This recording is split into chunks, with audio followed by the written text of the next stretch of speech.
ప్రేక్షకులకు నమస్కారం. ADN news TV మనదర్శి మన local channel. ADN news TV ప్రేక్షకులకు నమస్కారం.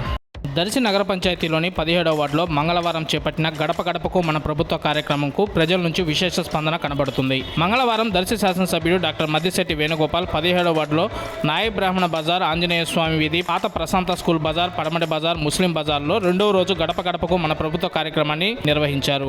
ఈ సందర్భంగా ఆ ప్రాంత మహిళలు ఎర్రనీటితో దిష్టి తీసి బొడ్డు పెట్టి శాల్వా కప్పి పూలదండలు వేసి ఘనంగా సత్కరించారు. పాత ప్రశాంత స్కూల్ ప్రజలు మంచినీటి కుళాయిలు ఏర్పాటు చేయమని కోరగా ఇంటింటికి కుళాయి పథకం ద్వారా త్రాగునీటి సమస్యలను తీరుస్తామని హామీ ఇచ్చారు.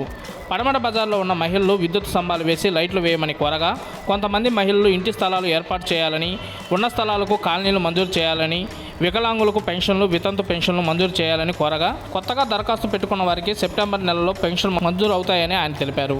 ఈ కార్యక్రమంలో కుమిత మంజిరెడ్డి, వెన్నపూస వెంకటరెడ్డి, సానికొమ్మ తిరుపతి రెడ్డి, జేఎస్వి కన్వీనర్ ఎదురు కోటిరెడ్డి, కట్టెకోట హరీష్, గంజి వెంకటేశ్వర రెడ్డి, పాణ్యం రెహమాన్, పాణ్యం హుసేన్, వేమిరెడ్డి చెన్నారెడ్డి, ఎదురు శ్రీనివాసరెడ్డి, ఎర్రయ్య, మిల్లర్ బుజ్జి, గోలపాటి అచ్చయ్య, పాణ్యం మజును, కొర్రె సుబ్బారావు తదితరులు పాల్గొన్నారు.